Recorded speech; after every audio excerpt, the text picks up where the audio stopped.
wenyewe unaweza kukomboa taifa zetu. Mapendo ya Waafrika ndiyo yenyewe inaweza kukomboa nchi zetu.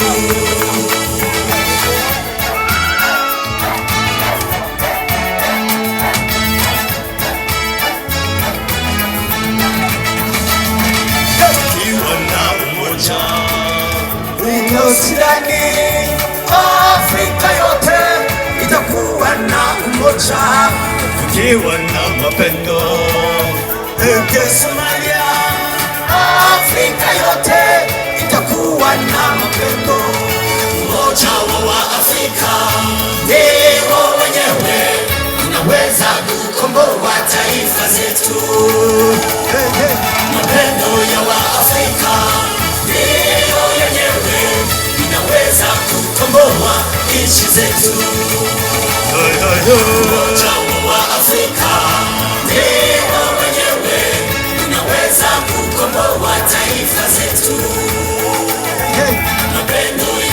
Mesdames, Messieurs, chers téléspectateurs, depuis la ville de Kigali et partout ailleurs dans le monde, bonsoir. Bienvenue sur notre télévision Africana TV où nous allons vous présenter le plus grand concert évangélique de M. Ouabigou Cyprien qui a débuté depuis l'année 2024 et qui a fait le tour dans toutes les archidiocèses de Kigali. Et aujourd'hui, nous sommes à la paroisse de Gikondo où toujours sous les mêmes thèmes, une évangélisation en profondeur. Nous allons vivre de meilleurs chants pour Noël et pour remercier le Seigneur en cette fin d'année. Alors, plusieurs personnes nous ont dit qu'il y aurait un concert à Bukavu et c'est vrai, nous sommes avec Ouabigou Cyprien par chance et il va nous confirmer cette information. Vous qui nous suivez sur tous les réseaux, YouTube, Instagram, TikTok, n'oubliez pas de liker et de partager massivement afin que vos proches soient également bénéficiaires de grâce et de bénédictions. Pour ceux qui seront sur place, ils vont bénéficier d'un cadeau de Noël, un chapelet et un bouquin de prière leur seront offerts. Alors sinon, ne ratez rien. Monsieur Ouabigou Cyprien, bonsoir. Bonsoir mademoiselle. Vous allez très bien? Très très bien. Est-ce que vous pouvez essayer un peu de nous partager ce que vous avez en termes de sentiments après la réussite de ces grands concerts? Oh, sentiment de satisfaction totale, Fanny. C'était magnifique. Tu sais, il y a plein de choses, le choral de Goma, le choral de Kigali, le choral de Gikondo, le Grand Cœur des âmes du Christ et plein. Tu vois, les stars qui sont venues, Roberto reste ici, donc c'était génial. Mais il y a une petite chose que tu ne connais pas. Ah, laquelle? Je suis très curieuse. Là, tu étais la star de ce soir. Oh, merci beaucoup. Alors, félicitations. Je vous en prie. Oui. Sinon, nous avons appris par plusieurs voix d'ondes qu'il y aurait un concert à Bukavu en 2025. Est-ce que nous devons déjà nous y préparer? Quelles sont les surprises qui nous y attendent? Ah oui, donc j'étais au stage avec beaucoup de Bukaviens et par exemple Samy et les autres ils m'ont dit ça nous montre l'image de Bukavu, ça va brûler, it will be fire. Donc ils sont prêts à préparer ce concert évangélique à Bukavu et surtout je suis fier de toi parce que depuis même Tchangougou ici tu as été là et tu vas continuer à nous représenter médiatiquement. Merci beaucoup. Un message pour vos spectateurs et vos téléspectateurs en termes d'évangélisation profonde, de conversion profonde. Tu connais le Kinyarwanda? Yimbitse. Yimbitse. Alors quand je dis évangélisation, Yimbitse. Prière, Yimbitse. Ici, ok? L'évangélisation, Yimbitse. La prière, Yimbitse. La conversion, donc en Kinyarwanda ni iyogezabutumwa ryimbitse, isengesho ryimbitse, guhinduka byimbitse. Alors c'est toute l'église qui doit bouger, qui doit entrer dans l'évangile, qui doit entrer en Dieu, le Père, le Fils et l'Esprit Saint par la prière profonde. Comme ça, nous changeons le monde, les jeunes, ils ont quelque chose, un bagage spirituel, intellectuel, donc complet, alors ils peuvent devenir des grands hommes et des femmes. Merci beaucoup, Monsieur Cyprien. On se donne rendez-vous en 2025. 2025, au mois de juillet, à Bukavu, Collège Al-Fadjiri, grande salle et terrain de base de foot. Meilleurs vœux, bonne année en avance. Pareillement.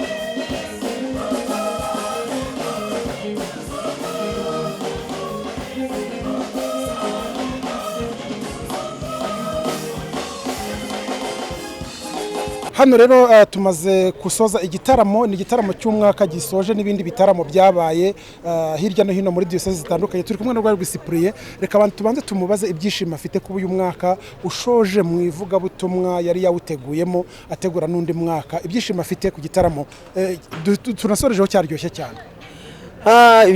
Ibyishimo mfite Gikondo wenda birenze ibyo ufite, uko nzi ko nawe ufite byinshi cyane kubera ko hano Gikondo kwa kundi abanyakigali abajene n'abandi bose tuvuga ngo hahiye hakongotse. Roho Mutagatifu yarahari, Roho Mutagatifu yarahari afite imbaraga. Padiri mukuru wacu yatwakiriye neza, nawe yabibonye yabishimye. Abastar baje hano, abanyegoma, abanyebukavu, Grand Cœur des âmes du Christ.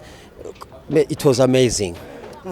Asipriye mu katureba umwaka ugiye gutangira rero, umwaka ugiye gutangira harimo imbaraga zikomeye yo gukora igitaramo gikomeye muri arena ndetse n'igitaramo kizabera i Bukavu. Bibyo mugiye gufata ikiruhuko, ariko se bimeze gute mu kubikomeza? Tugiye kuruhuka ku kwezi kwa mbere, ukwa kabiri dutangire tubanze turebe abashumba bacu, tuganire nabo, turebe niba bagishyigikiye, niba gishyigikira arena, ubundi tubategurire baze. Kardinale wacu Antoine Kambanda dukunda yitabira ibitaramo, mwamubonye muri za Chorale de Kigali n'ahandi, aradushyigikiye, yashyigikiye za paruwasi, yashyigikiye igezabutumwa. Icyo gihe rero ni umwanya mwiza twabategurira, yaba we yaba abashumba aho twagiye tujya hose, n'abandi bashumba bagenzi be bakaza tugatarama, bagatambutsa ubutumwa bwimbitse, tugasenga byimbitse, katura igitambo cya misa giherekezwa n'ibitaramo n'amakorali yose y'umuriro uzi, turabyifuza. Hanyuma abanyabukavu bati turakwakiriye karibu mu minsi iri imbere, abanyegoma nabo bati twebwe bite? Ko nyuma ya arena nko mu kwa gatanu mpera zo kwa kane, nyuma y'icyunamo nsaba ari muri za arena, nyuma yaho mu mezi 2-3 ari imbere tuzaba turi Bukavu. Kandi Bukavu ni umujyi wanjye, niho nkomoka. Hariya ni ukuvuga rikijyana, bari tayari, bazadutegurira igitaramo cyiza, ubundi tuhagere tukore iyogezabutumwa, ubundi twimanukire. Nyuma yaho tuzajya Goma nabo bazaba barabonye umwanya muri 2026 mu kwa karindwi, bazaba barabyiteguye. Ubundi nyuma ya Goma dukomereze no muri Afrique de l'Ouest n'ahandi hose bazadutumira. Hanyuma Asipriye, mu magambo make, mu ncamake, umuntu yavuga ko umwaka wawe yagenze gute? Umwaka wanjye wabaye super. Urabona imbogamizi urazizi twagiye duhura nazo, kumvikanisha insanganyamatsiko, kumvikanisha ibi bitaramo. Nk'ubu twageze hano, padiri mukuru yambwiye ati vraiment Cyprien umbabarire kuko ugena rinzi ko ari bya bitaramo bisanzwe, ariko nabonye za setting, za stage, Gikondo, ikibuga cyose, za parking mwazifashe, mbese byampaye ishusho yuko hari ikintu gikomeye kiri gukorwa muri kiliziya. Urumva ko n'ahandi hose twagiye tuhaca, Nyagasani akahadutambutsa. N'imbogamizi nyinshi rimwe na rimwe abihaye Imana bakagira ngo wenda hari ikibi kije muri kiliziya, hari bya bindi nyine byaduka. Hoya, twebwe turimbitse, twarezwe na kiliziya, twonka amashereka meza cyane kuva tukiri bato kugeza aya magingo aya. Maze imyaka hafi 40 ndi muri kiliziya. Ntabwo ngewe nakina ngo ndebe kiliziya yanjye iri gusenyuka ngo nshyire akaguru ku kandi. Hoya, nzashora ibyo mfite byose kandi abakuru nibadashora urubyiruko ruzabiboneraho ruzashora. Asipre dushoza hari ukuye abantu mu rujijo, hari impano muha abakristo harimo ishapure ndetse n'igitabo kirimo amasengesho y'indirimbo. Wabisobanuye uvuga uti nta masengesho yakuwe mu rundi rurimi, ngewe ngerageza kuyashyira mu Kinyarwanda cyangwa mu Gifaransa no mu zindi ndimi zitandukanye. Twagira ngo ubihe umucyo ubasobanurire koko kuko haramumvaga iki gitabo kugira ngo nta masengesho ya Cyprien yihindiye. Kamubwire ari amasengesho y'abatagatifu ahubwo ntibajya bayinjiremo bayasoma. Nta gishya kirimo no kuvuga ko nafashe amasengesho abahanga b'abakarismatike banditse arimo amasengesho y'abakardino. Abakardino arimo amasengesho y'abatagatifu, arimo amasengesho y'aba Jean Plia abakarismatike bazwi ku isi.